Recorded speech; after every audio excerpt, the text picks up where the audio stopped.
Bikers for Trump goes back to 2015. As soon as he came down the escalator and started talking, a lot of people were suddenly very impressed with Donald Trump, who, maybe even hadn't watched The Apprentice or gone to any of his casinos or been on Trump Airlines or anything like that. And soon thereafter, Bikers for Trump was founded, and the guy who founded it or one of the guys anyway, was Chris Cox, and he's been with Trump ever since. And Bikers for Trump is still around, and Chris Cox is now trying to start a movement to draft Trump in 2024. Chris Cox, thanks for being with us here on the Howie Carr Show. Thank you, Howie. I'm pleased to be here today. So isn't it a little early, though, to be trying to draft Donald Trump? Well, when the Democrats came out for an impeachment for the sole reason he could never run for office again, it made a lot of sense to show the support he had. So we launched the draft Donald Trump for 2024. We got tens of thousands of people who come on bikersfortrump.com and sign that petition. And we're just trying to show that regardless if Donald Trump runs for office or not, he will be a deciding factor on who wins the next nomination for the Republican Party, for a lot of, for obvious reasons. So where can people go if they want to sign the petition to urge Donald Trump or to draft Donald Trump?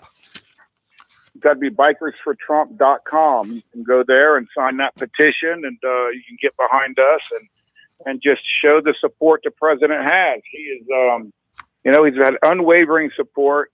We didn't elect a politician in 2016. We elected a businessman with the work ethics of a farmer. And unlike any other politician before him, he made and actually kept his promises. And, and he's got a track record to prove it. And we're just here for the sole purpose of supporting Donald Trump as Bikers for Trump. We're not bikers who think we know best.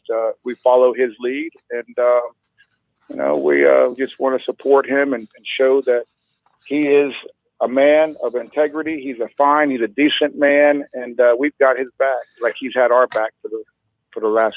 He has, no doubt about that. How about these Republican politicians who are already making the trek to Mar-a-Lago to, sort of get his support? And one of them is Nikki Haley. Can you believe that? Nikki Haley. She went before the Republican National Committee last week and ripped him to shreds and said he'd let everybody down, and that he went down a path he shouldn't have. We shouldn't have followed him. We shouldn't have listened to him, and we can't let that happen ever again. She said all these rotten things about him, and then she tried to get a meeting with him at Mar-a-Lago, and you know what happened, Chris, right? Yes, sir. It's had a touch. Not only I'm from the great state of South Carolina, and look at Rice. Rice voted for impeachment. The new congressional member Nancy Mace, soon after she was sworn in, was on national news on a liberal news show on a Saturday or a Sunday, stating that Donald Trump had no future in the Republican Party after running to be one of his biggest supporters. It's unbelievable. Donald Trump has given us a vision, a direction. He's given us a track record, and he is the future of the Republican Party because his voice speaks louder than any to 75 million people, and those people will be behind him. And, look at the price of gas going up. Look at how long it took for Biden to even reach out to, if he's even talked to Benjamin Netanyahu. I think he finally did. Finally. Oh, okay, yeah. Good. But yeah, Nikki Haley, what a disappointment there. And her trying to step away from the president. And for a woman like that in her position to go talk to Politico, knowing that they're going to spin her words, that's just pure arrogance and, quite frankly, a lot of ignorance there. And, she was going nowhere in that campaign until Sarah Palin came down and bailed her out. She was in last place, I believe, in the Republican field for governor. Palin comes down and suddenly she rises to first. So and then when she wants a big job, Trump makes her the ambassador to the United Nations. It's a pretty plush position. And yet after she gets all this help from the non-deep state wing of the Republican Party, she turns around and stabs him in the back. And for no reason. What would be the upside of that? It just really, the political math here makes no sense. That's the problem with the politicians. See, for every action, there's a reaction. But when you're in a leadership position, your reaction should first be calculating what your district, what the people that sent you there to do, what your state sent you there to do.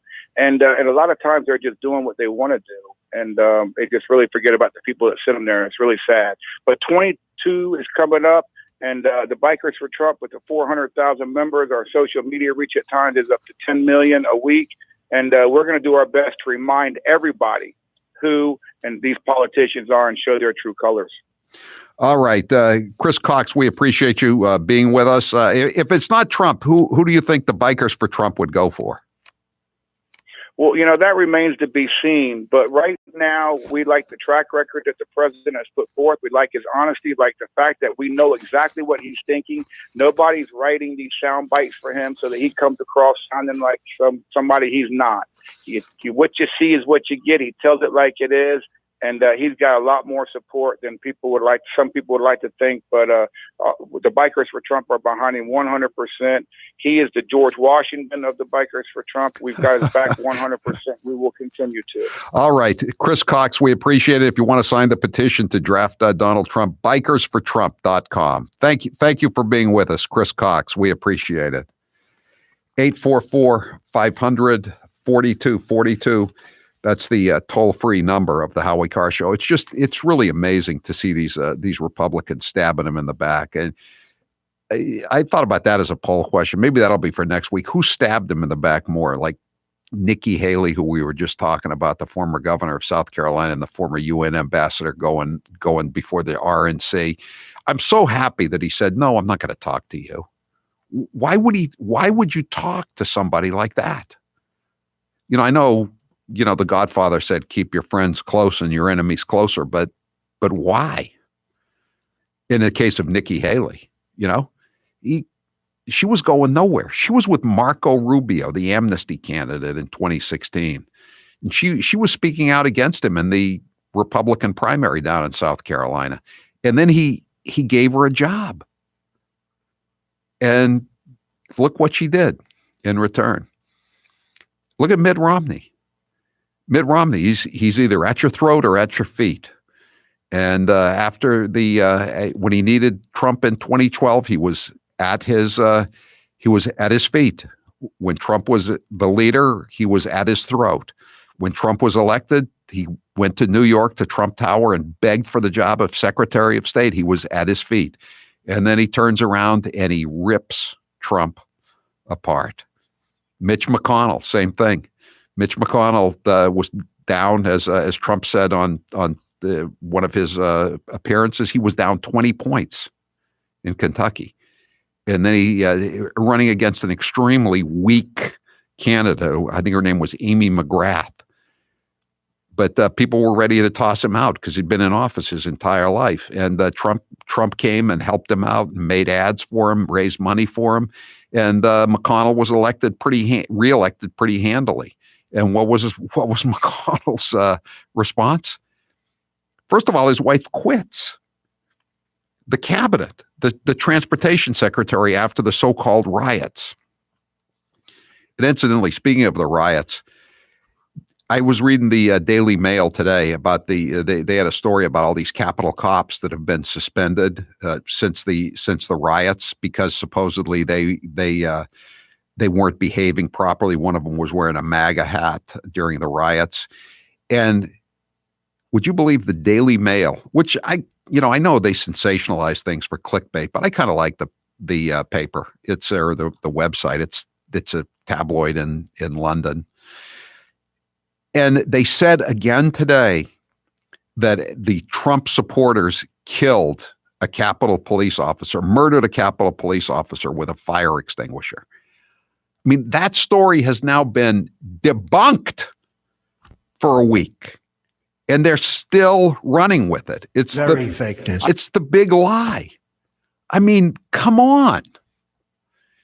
It's amazing.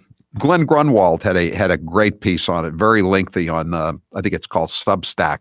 That's what he works for now. That he got basically tossed out of his own his own website for being insufficiently politically correct, and he just went over the whole list of all the BS about the quote unquote insurrection.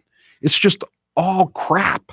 And then I don't know if you've seen this. The Democrats have introduced a bill, not all of them, but some of the real nuts have introduced a bill to stop any president who's been impeached more than once from being buried in Arlington National Cemetery.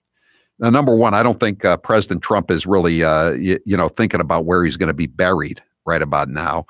And I think it'd probably be very unlikely he'd want to be buried in Arlington National Cemetery, just because, what does it matter where you're buried anyway? But they want this, again, you can't be, if you're a president, you can't be buried in Arlington National Cemetery if you've been impeached more than once, because they want to give Bill Clinton the opportunity, because he was such a patriotic American, to be buried in Arlington Cemetery. Bruce, you're next with Howie Carr. Go ahead, Bruce. Hey, Howie. Hi. Yeah, that him getting buried there should be wherever he wants to get buried. They can't make a difference. They just want to trample over him. But he has tried to drain the swamp, Howie. I know. Tried to drain the swamp. But what he did, they didn't let him drain the swamp. They put a little plug in there. But now that they're floundering, what little water they got left in the swamp, he's going to expose every one of them. I tell you though, Bruce, I think they got a lot of water left in the swamp. They're suffering a few setbacks here and there, and people are starting to wake up every time they go to the gas pump, and it's gone up another 25 or 50 cents per gallon. They're starting to wake up a little bit. Someone just asked me on the text line, do you think the Democrats and the media are starting to have buyer's remorse over what a fool Joe Biden is? No, I don't think they care at all. They hated Trump so much it didn't matter. They weren't voting for Joe Biden. They were voting against Donald Trump. And however many million there were, they're happy with the way things are going. Most of them, you got to remember, don't have jobs. They're either on trust funds, or their parents are supporting them, or they're just flat out on welfare. Or if they have real quote unquote jobs, they're working for nonprofits, or they're teachers that haven't been to work in a year. Or they work at a town hall or state government. They haven't been to work for a year. You think they're dissatisfied? No, they don't care. Donald Trump isn't there anymore. He supported people with hard hats. He supported energy independence. He wanted a safe and secure border, the United States. He wanted everybody with a real job. That could not stand as far as the Dems were concerned. 844-500-4242. We'll take more of your calls when we come back. I'm Howie Carr. He's New England's talk radio king. He's Howie Carr.